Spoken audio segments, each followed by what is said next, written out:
Uttara milestone school and কলেজে সোমবার ২১ জুলাই দুপুরে ঘটে যাওয়া ভয়াবহ বিমান দুর্ঘটনায় প্রাণ হারিয়েছেন শিক্ষিকা ও কোঅর্ডিনেটর মাহরিন চৌধুরী। তবে তার মৃত্যু কেবল একটি দুর্ঘটনার শিকার হওয়া নয়, বরং এটি একটি বিরল মানবিকতা ও দায়িত্ববোধের উদাহরণ হয়ে থাকবে। দুর্ঘটনার মুহূর্তে তার সাহসিকতা এবং আত্মত্যাগ সমগ্র জাতিকে নাড়া দিয়েছে। এলএমই সার্টিফাইড বিশ্বসেরা কপারে তৈরি ওয়ালটন কেবলস, যা আপনার স্থাপনাকে রাখবে সব সময় নিরাপদ। প্রত্যক্ষদর্শীদের ভাষ্যমতে স্কুল ছুটির সময় শিক্ষিকা মাহরিন চৌধুরী শিশু শিক্ষার্থীদের গেট পার করাচ্ছিলেন। ঠিক তখনই একটি প্রশিক্ষণ বিমান নিয়ন্ত্রণ হারিয়ে স্কুল ভবনের একটি অংশে আছড়ে পড়ে। মুহূর্তেই বিস্ফোরণ ঘটে এবং চারপাশে আগুন ছড়িয়ে পড়ে। আতঙ্ক ছড়িয়ে পড়ে পুরো এলাকায়।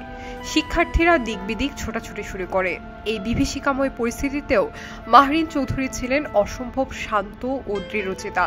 নিজের জীবনের ঝুঁকি নিয়ে বারবার আগুনের ভেতরে ঢুকে অন্তত ২০ জন শিক্ষার্থীকে নিরাপদ স্থানে নিয়ে আসেন তিনি। অথচ চাইলে তিনি নিজেই তখন বের হয়ে যেতে পারতেন, কিন্তু মানবতার প্রতি দায়বদ্ধতা এবং শিক্ষার্থীদের প্রতি ভালোবাসা থেকে তিনি পিছু হটেননি।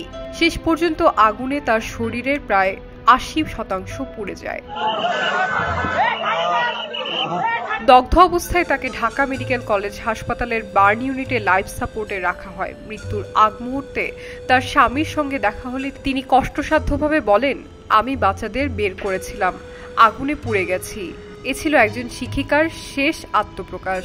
দায়িত্ববোধ, ভালোবাসা এবং সাহসের মিশেলে গড়া এক মহান মানবীয় কণ্ঠ।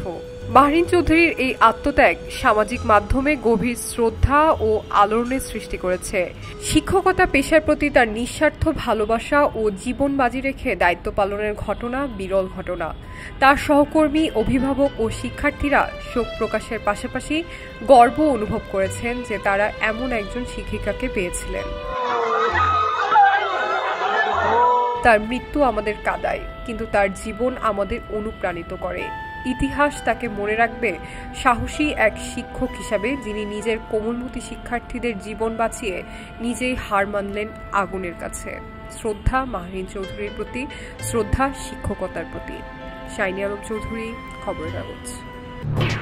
এলো খবরের কাগজ, নিখাত, নির্ভীক, নিরপেক্ষ।